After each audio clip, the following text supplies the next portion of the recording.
Honorable Senator Abda.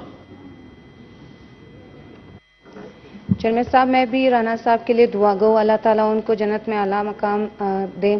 Chairman साहब वो बहुत ही शफीक इंसान थे, बहुत ही मेहरबान थे। जब भी हम स्पीच करते थे वो हमें अप्रिशिएट करते थे। और यहाँ पे अली ज़फ़र साहब बैठे हैं, मैं भी उनकी वालिद की इज़्ज़त करती हूँ। अल्लाह ताला उनको भी जन्नतुल फिरदौस में आला मकाम दे। और उनके बच्चे बैठे हुए राना साहब के, उनको भी मैं ताज़ियत करती हूँ। उनके लवाकीन को अल्लाह ताला सब्र जमील दे। Honorable Senator Rana Mahmoodul Hasan sir.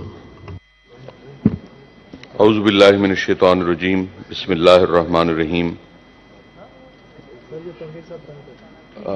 मैं राना मकबूल अहमद साहब, अल्लाह ताला उन्हें गरीक रहमत करे, अल्लाह ताला उन्हें जन्नतुल फिरदौस में आला मकाम अता करे।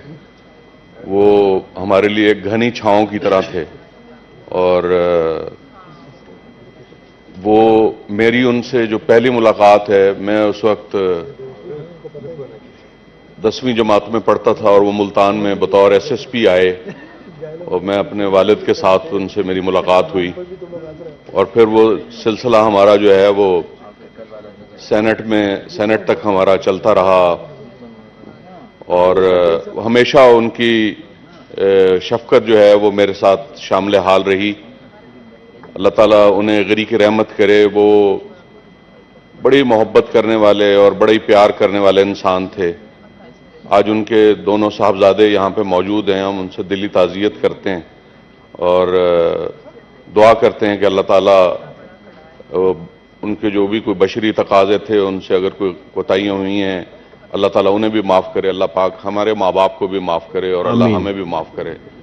और इसी तरह से SM ज़फ़र साहब के लिए मैं दुआ गो हूँ।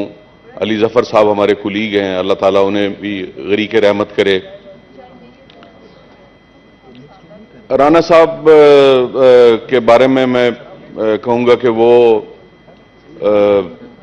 उनकी बहुत ज़्यादा उनकी मेहरबानियाँ और बहुत ज़्यादा उनकी शफकत रही है। ऐसे जैसे बाप की तरह होते हैं ना जी, मेरे लिए तो वो ऐसे ही थे और मैं उनके लिए दुआ गो हूँ। उनके लिए ये कहूँगा कि मैंने रोका भी नहीं और वो ठहरा भी नहीं, जाने वालों को भला कब रोक सका है कोई। और ये जो फ़लस्तीन के जो हालात चल रहे हैं, इस पर सिर्फ एक वाकया आपके गोश गुजार करते हुए कि बेन गोरियान जो है वो वज़ीर आज़म थे इसराइल के, वो